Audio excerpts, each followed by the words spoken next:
Robert Pattinson, or Pats, as you are to your mates. Thank you for joining us on Radio 2. To your fans. This is a wonderful role for you. I just loved you in the movie. I thought it was just magical. A far cry, though, of course, from being a vampire. Well, and from being in Harry Potter, I guess. Yeah, I hope so.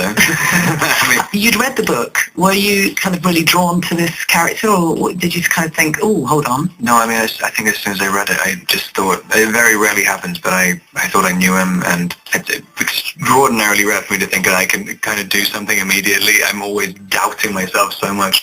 So as soon as I read it, I was like, yeah, I should definitely do this. Every single signal is saying yes. So you played Jacob, who's a veterinary student, but he has a fateful change of plan and jump a train, and as you say in the movie, maybe the train chose you. So you end up with the Bellini brothers. Working with the animals, was that a steep learning curve for you? Not really. I mean, luckily, because Jacob, my character, doesn't really, I mean, even though he was studying to be a vet, he really would only work with, like, farm animals before. He was growing up in upstate New York, and working with these exotic animals was totally new to him, so I could just be experiencing stuff for the first time as well. And, I mean, no one in 1930 would really know anything about an elephant or how to treat it or how to deal with it. An elephant or a lion or any of the other animals. I mean, his wife and everything, which is great for me because I could just be totally ignorant of everything and just react to it normally. I had to cancel shows in 3 towns. The rumor was 4 men got tossed to save money. We might go belly up. Dead circuses were common in 31. Men tired of being mistreated with mutiny, or bosses would see the end coming and pull a runner with all the money. There'd be a mess of animals that acts like bones to be picked over. I read that you on the set, Rosie the elephant, the screen legend that she is, was really quite flirtatious and liked you a lot. And I did read that maybe it's because you stuck peppermints over yourself. Is that true? Yeah, I mean, I wanted a trunk to kind of be doing funny things like throughout the scene, but I put a little few too many on them. And then even when I didn't have them on, she was thinking they were somewhere. So we'd be doing a really serious scene, and then she'd suddenly a trunk would just be at my face and stuff. Yeah, so it was a little bit of a mistake in the end. But it was quite physical and quite brutal in some ways, and I felt for you when you had to shoot that horse.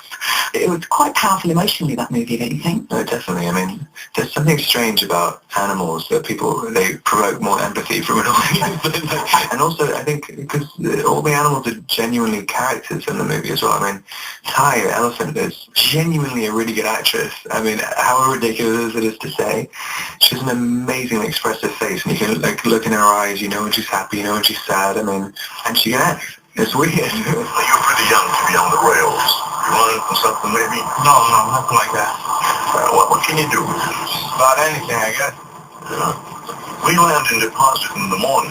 We get you some work for the day, and if you're still alive at the end of it, I will think you will see all this. The Lord and Master of the known and the unknown universe himself. And hold on, hold back. You're in for the ride of your life. For you, I mean, you've been voted the world's most handsome man, wasn't it, Vanity Fair, and then one of the 100 most influential people in the world by Times Magazine.